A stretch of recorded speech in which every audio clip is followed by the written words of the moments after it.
Assalamualaikum warahmatullahi wabarakatuh. Halo semuanya, kembali lagi di video saya Andigiasa Putri Kinanti dari Fakultas Psikologi.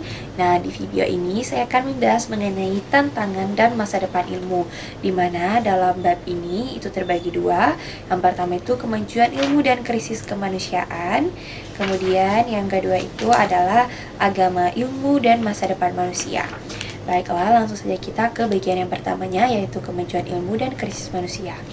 Kemajuan ilmu dan teknologi semula bertujuan untuk mempermudah pekerjaan manusia, tetapi kenyataannya teknologi telah menimbulkan keresahan dan ketakutan baru bagi kehidupan manusia.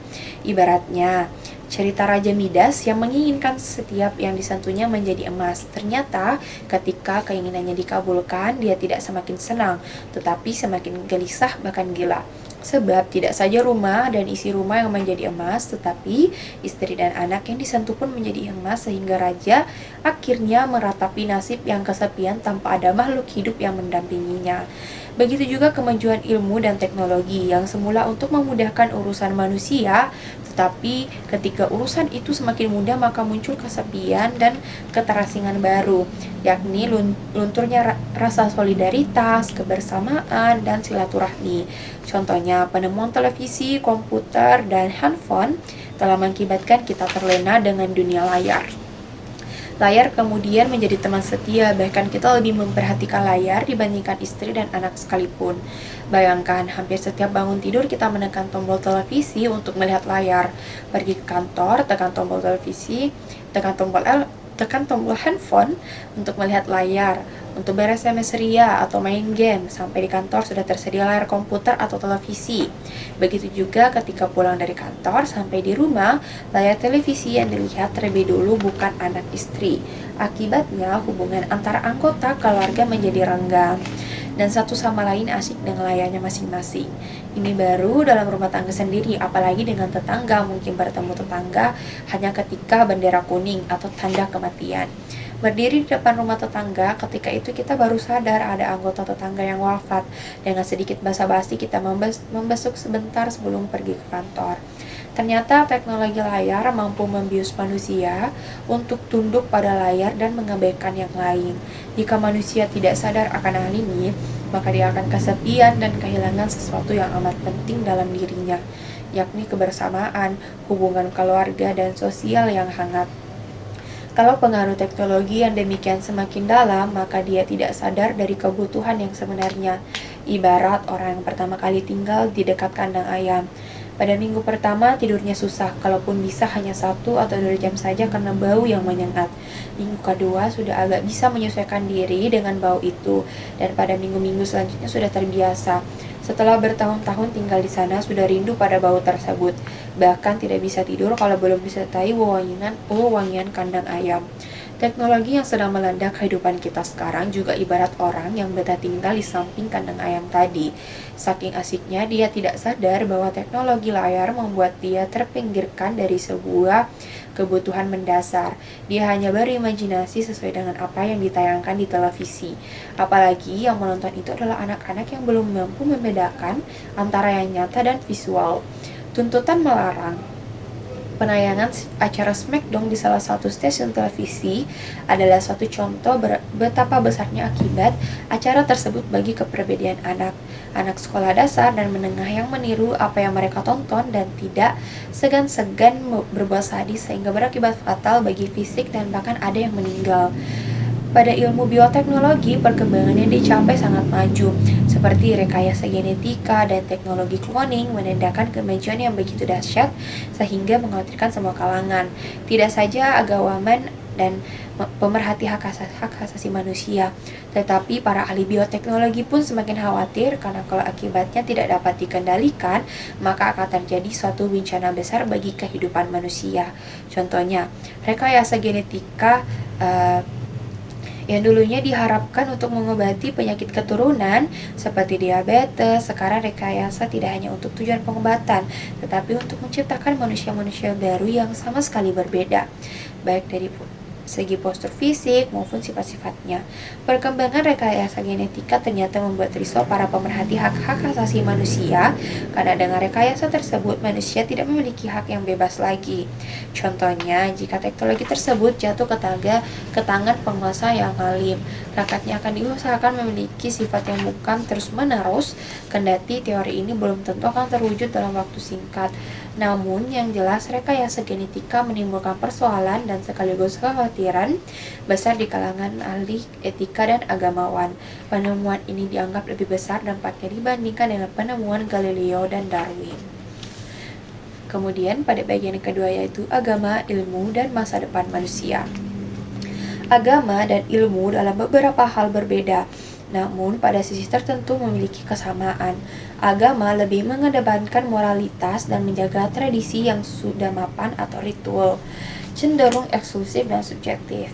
Sementara itu, selalu mencari yang baru, tidak terlalu terikat dengan etika, progresif, bersifat inklusif, dan objektif. Kendati agama dan ilmu berbeda, keduanya memiliki persamaannya, yakni bertujuan memberi ketenangan dan kemudahan bagi manusia. Agama memberikan ketenangan dari segi batin karena ada janji kehidupan setelah mati, sedangkan ilmu memberi ketenangan dan sekaligus kemudahan bagi kehidupan di dunia. Agama mendorong umatnya untuk menuntut ilmu. Hampir semua kitab suci menganjurkan umatnya untuk mencari ilmu sebanyak mungkin. Agama dan ilmu sama-sama memberikan penjelasan ketika terjadi bencana alam, seperti banjir dan gempa bumi. Gempa bumi dalam konteks agama adalah cobaan Tuhan dan sekaligus rancangannya tentang alam secara keseluruhan. Oleh karena itu, manusia harus bersabar atas cobaan tersebut dan mencari hikmah yang terkandung di balik setiap bencana. Adapun menurut ilmu, gempa bumi terjadi akibat pergeseran lempengan bumi atau tersumbatnya lava gunung berapi. Oleh karena itu, para ilmuwan harus mencari ilmu dan teknologi untuk mendeteksi kapan gempa akan terjadi dan bahkan kalau perlu mencari cara mengatasinya. Karakteristik agama dan ilmu tidak selalu harus dilihat dalam konteks yang berseberangan, tetapi juga perlu dipikirkan bagaimana keduanya bersinergi dalam membantu kehidupan manusia yang lebih banyak. Contohnya, ilmu dan teknologi mampu mengantarkan manusia hidup dalam tataran yang global, yang juga sering disebut dengan era informasi. Tetapi kehidupan yang global itu pula yang menyengsarakan sebagian besar penduduk di kulit bumi ini. Akibat dari kemajuan teknologi informasi, masyarakat miskin di daerah tertentu semakin transparan. Sebaliknya, orang yang super kaya juga terlihat dengan kasat mata. Tidak hanya persoalan miskin dan kaya yang kasat mata, tetapi persoalan politik, sampai hiburan, dan bahkan aktivitas nyamuk di hutan belantara sungai Amazon di Amerika pun dapat ditonton.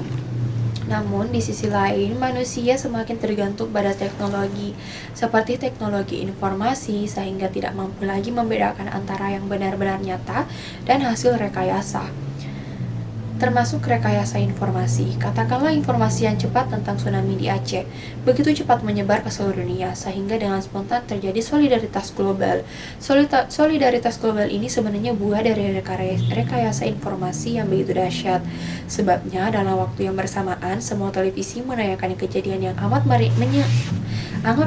mengerikan dan menyentuh rasa kemanusiaan. Padahal wilayah Aceh yang tidak kena musibah ada yang jauh lebih menderita daripada yang berada di wilayah tsunami. Persoalannya, mereka tidak diliput oleh media informasi, sehingga tidak ada solidaritas untuk membantu penderitaan mereka.